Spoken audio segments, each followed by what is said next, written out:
चलो आओ मुन्ना, बात करते हैं आज डबल इंटीग्रेशन का। तो डबल इंटीग्रेशन से पहले हमें आपको कुछ फार्मूला बताना पड़ेगा। कुछ फार्मूला जो आप 11th-12th में ऑब्वियसली सिंगल इंटीग्रेशन में आप पढ़े होंगे, सिंगल वेरिएबल इंटीग्रेशन में, उसका कुछ फार्मूला का यहाँ पे आपको यूज होगा। आई थिंक उसको बताना थोड़ा ज़रूरी है। बेसिक फार्मूला सा है, मैं आपको बताता हूँ। फार्मूला इंटीग्रल, जब कोई फार्मूला में, यानी जब क्या होता था कि सिंगल इंटीग्रेशन का जब हम बात करते थे उसमें अगर x to the power n dx होता था तो इंटीग्रेशन में क्या होता है कि पावर एक क्या होता है, बढ़ जाता है। इंटीग्रेशन में क्या होता है, पावर एक बढ़ जाता है। तो n+1/n+1, और जितना से बढ़ता है ना पावर उतना से ही डिवाइड होता है, उतना से ही डिवाइड होता है। बेसिकली हमें इंटीग्रेशन, सिंगल इंटीग्रेशन जो होता है वो हमें एरिया बताता है। किसी कर्व के अंदर, किसी सिंगल कर्व के अंदर हमें क्या बताता है, एरिया बताता है। एरिया बताता है। तो एरिया में हम dx एलिमेंट लेते हैं और उसमें क्या करते हैं, जो लिमिट हमें दिया रहता है उसमें उसको क्या करते हैं, उस एलिमेंट को यहाँ से लेके यहाँ तक हम जोड़ना चालू करते हैं। जोड़ना यानी उसका हम एडिशन करना चालू करते हैं। तो ये क्या बताता है, हमें एरिया बताता है। एरिया बताता है। तो जब आप इसको जोड़िएगा ना, जब आप इसको जोड़िएगा तो कहीं ना कहीं छोटा सा कुछ ना कुछ पाथ बच जाता है, यानी कांस्टेंट कुछ बच जाता है, उसको हम c लिख देते हैं, यानी कुछ कांस्टेंट बच जाता है। एज फॉर एग्जांपल में इसको समझते हैं कैसे। एक रूम है, ठीक है, और उस रूम में हमें बम्बू भरना है, बम्बू को कट करना है और उसको हमें भरना है। तो उसमें भरते गए कुछ ऐसा स्पेस जो होगा जो हमें कवर नहीं होगा बम्बू से लास्ट में, ठीक है। हो सकता है कि अगर घर स्क्वायर की तरह है और सभी बम्बू बराबर है तो हो सकता है कि वो हो जाए, लेकिन अब जब भरिए तो कुछ स्पेस खाली रह जाएगा। तो वो जो होगा ना वह एक कांस्टेंट की तरह आ जाएगा, यानी उसको हम डिफाइन नहीं करेंगे, वो एक कांस्टेंट आ जाएगा। तो बेसिकली क्या होता है, इंटीग्रेशन में जो होता है पावर एक बढ़ जाता है और जितना से पावर बढ़ता है उतना से हम क्या करते हैं, डिवाइड करते हैं। दूसरी 1/x dx का जो इंटीग्रेशन होता है वह log x होता है। 1/x dx का जो इंटीग्रेशन होता है वह क्या होता है, log x + c। यानी दैट मीन्स इसको दूसरे तौर पे हम लोग भी समझाते हैं कि अगर 11th-12th में आप होते तो वहाँ पे एक फंक्शन होता है f'(x/fx)। दैट मीन्स होता है कि नीचे वाला का डिफरेंशिएशन अगर ऊपर वाला आ जाए, नीचे वाला का अगर हम डिफरेंशिएट करवाएं और इसका अगर डिफरेंशिएशन अगर ऊपर वाला आ जाए तो वह जो फंक्शन होता था log fx होता था, यानी log नीचे वाला होता था, log नीचे वाला होता। सेम यही है, अगर x का आप डिफरेंशिएशन dx के रिस्पेक्ट में करिएगा डिफरेंशिएशन, तो x का डिफरेंशिएशन क्या हो जाएगा, 1 हो जाएगा, 1 हो जाएगा। तो देखिए ये नीचे वाला का डिफरेंशिएशन ऊपर वाला आ गया, यानी x का डिफरेंशिएशन क्या आ गया, 1 आ गया। और ये तो हम क्या लिखते थे, log नीचे वाला, तो log x + c, सेम वही फंक्शन है। तीसरा देखिए ax, यानी किसी कांस्टेंट के पावर क्या है, वेरिएबल है। x क्या है, वेरिएबल है, तो किसी कांस्टेंट का पावर वेरिएबल है। तो इसका जब आप किसी कांस्टेंट के पावर का वेरिएबल का जब आप इंटीग्रेट करवाइएगा तो ये हो जाएगा a⁴x, यानी जो है वही log a, log constant + c। e⁴x का जो डिफरेंशिएशन और इंटीग्रेशन दोनों सेम होता है, तो e⁴x का जो इंटीग्रेशन होगा वह क्या होगा, e⁴x + c। Sorry, sin x का जो इंटीग्रेशन होता है वह -cos x होगा, -cos x + c होगा। और cos x का जो इंटीग्रेशन होगा वह sin x + c होगा, sin x + c होगा। इसके बाद sec² x का जो इंटीग्रेशन होगा वह tan x + c होगा। sec² x dx का जो इंटीग्रेशन होगा वह tan x + c होगा। और आप जानते हैं कि 1 + tan² थीटा बराबर क्या होता है, sec² थीटा होता है। 1 + tan² थीटा बराबर sec² थीटा होता है, ठीक है। इसके बाद इस पे आते हैं, ये जो 1/√a² - x², a क्या है, कांस्टेंट है, a क्या है, कांस्टेंट, यानी 1/√a² - x² इंटू dx हो, यानी 1/√a² - x², यानी किसी कांस्टेंट का स्क्वायर माइनस किसी वेरिएबल का स्क्वायर हो, तो उसका क्या होता था, sin inverse x/a, sin inverse x/a + c। इसके बाद इस पे अगर उसमें माइनस लग जाए ना तो साइन का क्या हो जाएगा, कॉस हो जाएगा, साइन का क्या हो जाएगा, कॉस हो जाएगा। ये क्यों होता है, तो साइन थीटा बराबर क्या होता है, परपेंडिकुलर बाय हाइपोटेनस, और कॉस थीटा बराबर क्या होता है, बेस बाय हाइपोटेनस। यहाँ से निकालिएगा ना अब तो मेजर हो जाएगा। जब आप माइनस लेके भी करिएगा तो एक्चुअली आपको निकल के आ जाएगा। ये हम लोग बताते हैं 11th-12th में जो, लेकिन आप तो वो नहीं है, सिर्फ हम फार्मूला यहाँ पे देखेंगे। 1/a² प्लस एक्स स्क्वायर, यानी 1/a² plus x square, 1 constant का स्क्वायर प्लस वेरिएबल का स्क्वायर डी एक्स। तो ये हो जाएगा 1/a tan inverse x by a, ये x है tan inverse x by a, 1/a tan inverse x by a plus c, 1/a यानी 1 constant tan inverse x by a plus c. हो गया। इसके बाद अब ये देखिए 1/a² माइनस एक्स स्क्वायर, यहाँ पर a² प्लस एक्स स्क्वायर था तो 1/a² प्लस एक्स स्क्वायर क्या होता है 1/a tan inverse x by a plus c. ठीक है, 1/a² minus x square into D x. तो इसका मतलब नहीं 10 का आप कॉट लिख दीजिएगा, बिल्कुल नहीं। अगर यहाँ पे माइनस होता -1/a² प्लस एक्स स्क्वायर तब आप कॉट लिख सकते हैं, लेकिन यहाँ पर है 1/a² माइनस एक्स स्क्वायर, नहीं कॉन्स्टेंट का स्क्वायर माइनस एक्स स्क्वायर। तो ये यहाँ पर 1/2a लॉग, यहाँ पर देखिए a² माइनस एक्स स्क्वायर है ना, तो इसको यहाँ पर ऊपर जाएगा तो a प्लस एक्स हो जाएगा, यानी log a plus X by A minus X plus C. एक सी हमेशा कॉन्स्टेंट आएगा integration 1/x² minus a² into D X. इस बार क्या है 1/x² यानी वेरिएबल का स्क्वायर माइनस कॉन्स्टेंट का स्क्वायर इंटू डी एक्स हो, तो 1/2a log x minus a by X plus A plus C. अब क्या है 1/रूट अंदर x² माइनस a², तो 1/रूट अंदर x² minus a² into D x क्या हो जाए लॉग x प्लस रूट अंदर x² माइनस a² प्लस सी। रूट अंदर x² plus a² into D X का इंटीग्रेशन जो होता है 1/2x इंटू रूट अंदर x² plus a² plus a² log x plus root अंदर x² plus a² plus c. इसके बाद होता है अगर रूट अंदर a² माइनस x² का जो इंटीग्रेशन होगा, a² माइनस x² का जो इंटीग्रेशन होता है 1/2x रूट अंदर a² minus x² plus a² sine inverse x by a plus c. इसके बाद इसमें रूट अंदर x² माइनस a² का जो इंटीग्रेशन होगा, x² माइनस a² का जो इंटीग्रेशन होगा वह होगा 1/2 रूट अंदर 1/2x रूट अंदर x² minus a² log x plus root अंदर x² प्लस a² प्लस सी। यही आपका होगा बेसिक। अब हो गया, इसका क्या करिएगा स्क्रीनशॉट ले लीजिएगा, ठीक है। फार्मूला का ये फार्मूला था इंपॉर्टेंट फार्मूला, बेसिक फार्मूला सब था, तो मैंने आपको सिर्फ रिवाइज करवाया। अब आते हैं मुद्दे पे कि हम डबल इंटीग्रेशन क्यों पढ़ते हैं और सिंगल इंटीग्रेशन क्या होता है। डबल इंटीग्रेशन और सिंगल इंटीग्रेशन पहले डिफरेंस जानते हैं। अगर डिफरेंस आप जान लीजिएगा ना तो खुद आप डबल इंटीग्रेशन क्या होता है वो उसको आपको पता चल जाएगा। जब आप सिंगल इंटीग्रेशन का बात करते थे तो सिंगल इंटीग्रेशन क्या होता था, अगर मान लीजिए x इंटू डी एक्स है तो x इंटू डी एक्स था, तो अगर ये सिंगल यानी क्या था इसमें एक वेरिएबल था, इसमें एक वेरिएबल था तो ये क्या होता है x²/2। अगर यहाँ पे दो वेरिएबल होता था, दो वेरिएबल अगर हो जाए ना तो ये सॉल्व क्या होगा सिंगल इंटीग्रेशन से नहीं होगा। आप बोलिएगा इसमें पार्ट वाइज नहीं लगा सकते। अगर पार्शियली के रिस्पेक्ट में हम करते थे x के रिस्पेक्ट में, उस समय हम एक ही वेरिएबल लेके चलते थे और उस समय भी हम एक वेरिएबल लेके सब पार्शियली पार्ट वाइज लगाते थे।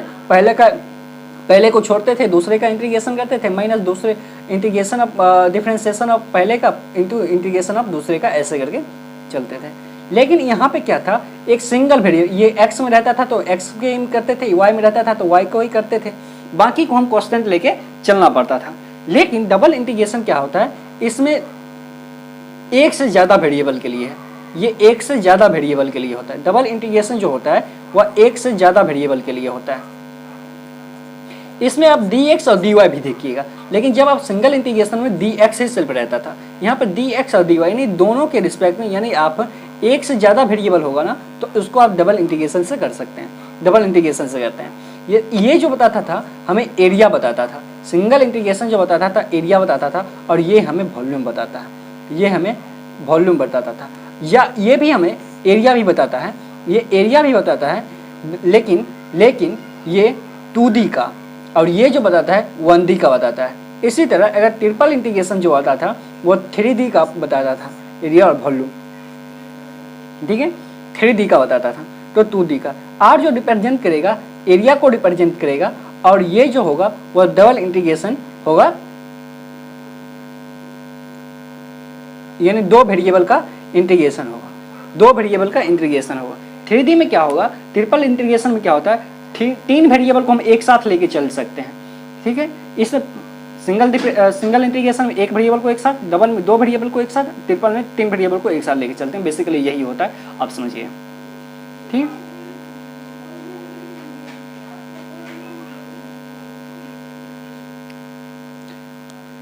अब आते हैं, एक क्वेश्चन लेते हैं।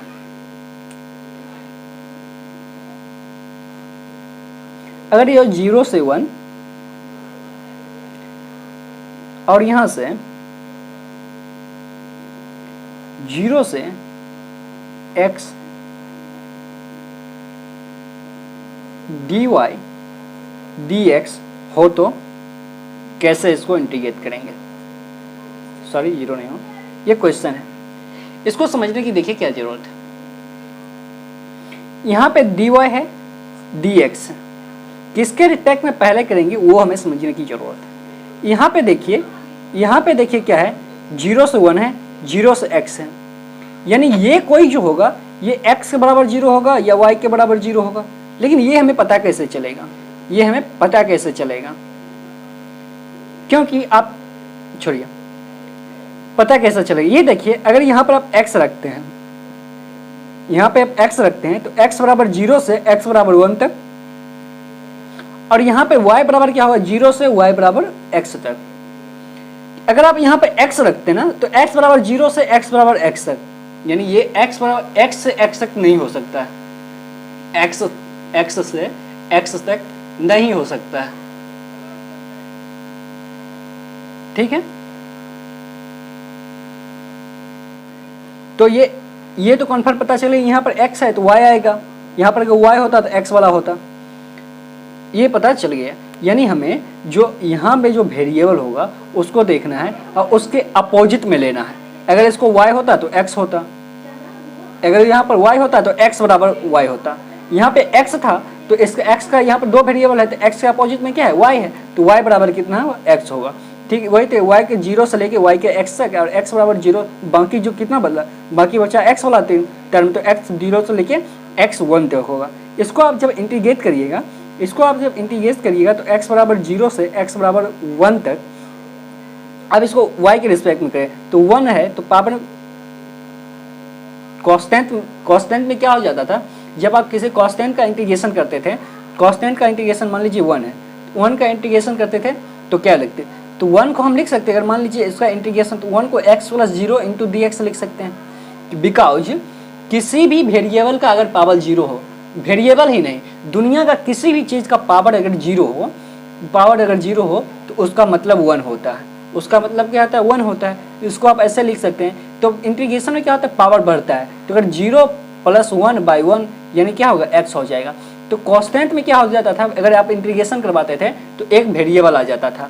तो उसी प्रकार अगर यहाँ पे 1 है तो इसको आप y के रिस्पेक्ट में करिएगा पहले, तो ये क्या हो जाएगा, y हो जाएगा, और एक upper limit lower limit x हो जाएगा, और अपर लिमिट क्या हो जाएगा, x हो जाएगा, क्योंकि y क्या है, 0 से x तक है, y के रिस्पेक्ट में हम उसका इंटीग्रेशन किए। जब आप इसको रखिएगा, हम रखते हैं लिमिट कैसे, upper limit minus lower limit, तो आप जब अपर लिमिट रखिएगा तो अपर लिमिट x है, तो अपर लिमिट y की जगह पर x रखिएगा तो x हो जाएगा, लोअर लिमिट 0 होते 0 हो जाएगी, यानी x माइनस 0 हो जाएगा, ये क्या हो जाएगा, x माइनस 0 हो जाएगा, बचा कितना, dx बचा। अब इसको dx के रिस्पेक्ट में इसका हम इंटीग्रेशन करेंगे, तो 0 से 1 x dx, तो x को आप जब इंटीग्रेट करिए तो क्या हो जाए, पावर बढ़ जाता है, तो x स्क्वायर बाई 2, लिमिट कहाँ है, 0 से 1। जब आप 0 से 1 यानी अपर लिमिट रखिए तो 1/2 माइनस लोअर लिमिट x बराबर 0 रखिएगा तो 0 हो जाएगा, तो इसका जो आंसर हो जाएगा 1/2 हो जाएगा, ठीक है। अब इस पे थोड़ा एक अच्छा क्वेश्चन धीरे धीरे हम थोड़ा, आपको अगर रहेगा कि किसके रिस्पेक्ट में आपको किसको, हमेशा अंदर वालों को हम जो करते हैं ना उसको पहले करते हैं, अंदर वालों को जो करते हैं पहले इंटीग्रेट करते हैं, बाद में फिर बाहर वालों को करते हैं। जैसे इससे पहले हमने कुछ लिया था, तो x बराबर 0 से x बराबर 1 था और y बराबर 0 से y बराबर क्या था, x था, इंटू dy dx था। आपको ये कभी कभी उल्टा भी लिखा मिलेगा, dx dy मिलेगा, dx कंफ्यूज करने के लिए आपको मिलेगा। तो पहले हम क्या करते हैं, अंदर वाला का इंटीग्रेशन करते हैं। तो अंदर वाला का इंटीग्रेशन क्या है, y बराबर 0 से y बराबर x है, तो इसको हम y के रिस्पेक्ट में हमें इंटीग्रेशन करना पड़ेगा। तो हमें खुद से ही उसको ले लेना पड़ेगा, खुद से ही हमको ले लेना है y बराबर 0 तो y बराबर x into dy into dx ले लेना है, dy इंटू dx ले लेना है, dy इंटू dx ले लेना है। बिकॉज हम पहले क्या करते हैं, अंदर वाला का इंटीग्रेशन करते हैं, फिर बाद में बाहर वाला का इंटीग्रेशन करते हैं। या आपको अगर बहुत बार दिया होगा कि जब लिमिट आपको नहीं दिया हुआ होगा, लिमिट आपको नहीं दिया हुआ होगा और सीधा dy dx दिया होगा, तब आपको ऐसे ही पहले y के रिस्पेक्ट में करना, पहले x के रिस्पेक्ट, पहले y के रिस्पेक्ट में करना है, फिर y के रिस्पेक्ट, पहले y के रिस्पेक्ट में करना है, फिर x के रिस्पेक्ट में करना है। तो फिर इससे पहले फिर आपको क्या करना पड़ेगा, लेकिन जब आपको लिमिट दे दिया जाएगा, एज फॉर एग्जाम्पल में मान लीजिए आपको अगर लिमिट एक तो दे दिया है कि 0 से a, दूसरा 0 से root under a square minus x square dy dx, तो अब क्या करिएगा आप, पहले देखिए यहां पर x है, ये वाला जो टर्म है इंटरनल क्या है, x है, ये क्या है, इसमें x है, तो ऑब्वियसली सी बात है x है तो दो ही वेरिएबल है, x और y भी है, तो यहाँ पर x दिया हुआ है, ये ऑब्वियसली सी बात है कि x दिया हुआ है, इस वाले टर्म में x दिया हुआ है, तो ये किसके बराबर होगा, y के बराबर होगा, यानी अपोजिट वाले के बराबर होगा, दूसरे वाले वेरिएबल के बराबर होगा। तो यहाँ क्या होगा, y बराबर 0 से y बराबर root under a square minus x square, और ये जो हो जाएगा ये हो जाएगा y बराबर x इक्वल टू 0 से x इक्वल टू a तक। ठीक है, देखिए एक बार फिर समझते हैं। जैसे ये क्वेश्चन दिया हुआ था कि 0 से root under a square minus x square dy dx, इसमें देखिए सीक्वेंस में दिया हुआ था, हमें पहले भी यहां से भी पता चल जाएगा कि ये पहले हमें y के रिस्पेक्ट में कहता है, ये पहले हमें y के रिस्पेक्ट में करने के लिए कहता है x के, लेकिन हमें इस पर हमेशा भरोसा नहीं करना, ये कभी उल्टा भी है। तो आपको यहाँ से जाना है, अंदर वाले लिमिट से जाना है, कि अंदर वाले लिमिट, जो लिमिट वेरिएबल हो ना उस लिमिट पे जाना है। मैं अंदर वाला नहीं, जो लिमिट वेरिएबल है पहले आपको उस पर जाना है। तो पहले लेकिन इंटीग्रेशन जो करना है ना आपको, वो अंदर वाले के लिमिट से ही करना है पहले। तो अंदर वाला जो इंटीग्रेशन है उसके रिस्पेक्ट में ही करना है। तो यहाँ पे देखिए, यहाँ पर x, देखिए यहाँ पर x है, तो इसमें दो ही वेरिएबल है। कौन कौन वेरिएबल है, x और y, दो वेरिएबल है। तो इसमें एक वेरिएबल में x बराबर x दिया हुआ है, ये किसके x के बराबर नहीं होगा कभी। तो x जो होगा वह किसके बराबर, यानी y बराबर। तो आप यहाँ पे क्या कीजिए, y इक्वल टू, यानी आप यहाँ पे कीजिए, तो ये हो जाएगा y इक्वल टू 0 से y equal to root under a square minus x square. फिर ये क्या हो जाएगा, तो बचा कितना, x वाला बचा, तो ये हो जाएगा x इक्वल टू 0 से x इक्वल टू a हो जाएगा। अब इसको आप dy इक्वल टू dx के रिस्पेक्ट में वेरिएबल इंटीग्रेशन कर सकते हैं। ठीक, इसी का हम इंटीग्रेशन अब करते हैं। इतना तो समझ में आ गया, इंटीग्रेशन करते हैं। क्वेश्चन क्या था, क्वेश्चन था 0 से a, फिर था 0 से root under a square minus x square dy into dx। जब हमने इसका लिमिट पता किया कि कौन कहाँ से है, हमें पता चला ये x बराबर 0 से है, ये x बराबर a से है, x बराबर 0 से x बराबर a तक। दूसरा जो था वह था y बराबर 0 से y बराबर जो था root under a square minus x square था dy इंटू dx। ठीक है, अब आपको करना क्या, पहले अंदर वाला का करना है। तो अंदर वाला में वेरिए y इक्वल टू है, तो y equal to X square, तो यानी y जो वाला जो है वेरिएबल है, तो पहले हमें y के रिस्पेक्ट में नहीं कुछ है तो 1 है, तो x इक्वल टू 0 से x इक्वल टू a तक, ये a है।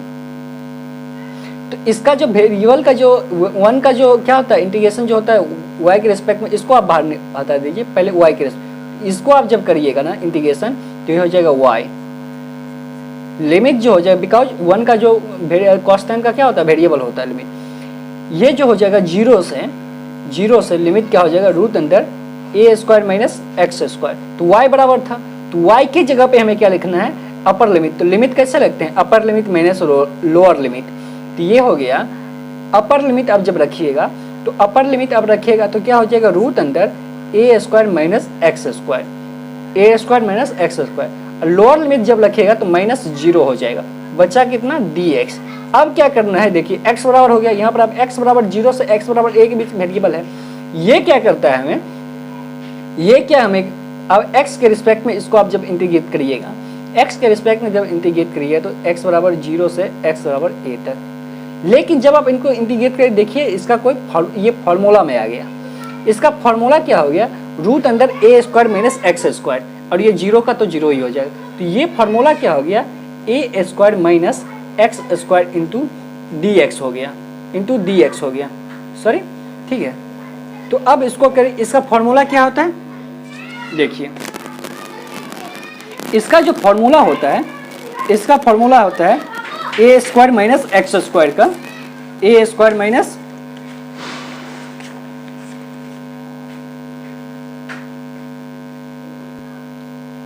A square minus x, a square minus x square का जो फॉर्मूला होता है 1/2 x root under x square minus a square plus a square sine inverse x by a plus c. तो आपको देखिए फॉर्मूला बेसिस पे मिल गया, तो इसको आप सिर्फ फॉर्मूला पर रख दीजिए। तो क्या होता है इसका formula, 1/2 x root under a square minus x square minus a square log x plus, sorry, sine inverse, ये होता है plus a square sine inverse x by a, formula होता है, ठीक है। और लिमिट कहाँ से, जीरो से ए तक। तो पहले आप अपर लिमिट रखिएगा। जब आप अपर लिमिट, ये है ए स्क्वायर, फॉर्मूला होता है root under a square minus x square का 1/2 x root under a square minus x square plus a square sine inverse x by a. Limit कहाँ से रखना है, जीरो से 1। तो लिमिट हम कैसे पहले रखते हैं, upper limit minus lower limit. जब आप अपर लिमिट रखिएगा ना तो x की जगह पर रखना, तो वेरिएबल क्या है, x। तो x क्योंकि x बराबर a है तो x वेरिएबल था, तो x की जगह पर जब अब a रखिएगा तो देखिए ये जीरो हो जाएगा, ए square minus a square zero हो जाएगा, ये जीरो हो गया, ये ए स्क्वायर। यानी x की जगह पर यहाँ पे आप क्या रखिएगा, a रखिएगा। जब यहाँ पे साइन इनवर्स x बाई ए है तो x की जगह पर a रखिएगा, तो ये क्या हो जाएगा, ये पूरा हो गया आपका zero plus a square sine inverse x y यानी ए बाई ए, तो ये हो जाएगा 1 माइनस लोअर लिमिट अगर आप रखिएगा तो देखिए x बराबर जीरो, तो ये अगर जीरो रखिएगा तो फिर ये क्या हो जाएगा, पूरा का पूरा जीरो हो जाएगा। और 1/2 बाहर था तो 1/2 से यहाँ पर मल्टीप्लाई हो जाएगा, तो ये पूरा का पूरा जीरो ही हो जाएगा। जब आप यहाँ पे जीरो रखिएगा ना, यहाँ पे आप जीरो रखिएगा तो साइन इनवर्स क्या हो जाएगा, जीरो। तो साइन जीरो क्या होता है, साइन इनवर्स जीरो, तो साइन जीरो जीरो, तो ये भी क्या हो जाएगा, जीरो हो जाएगा। यानी पूरा का पूरा क्या हो गया, ये जीरो हो गया। तो बचा कितना, 1/2 यानी 1/2 ए स्क्वायर साइन इनवर्स 1, साइन 1 कितना पे होता है, π/2 पे, तो ये हो गया π/2। इसका आंसर हो गया पाई ए स्क्वायर बाई 4, यही आंसर हो गया। एक सी भी आ जाएगा, प्लस सी, ठीक है।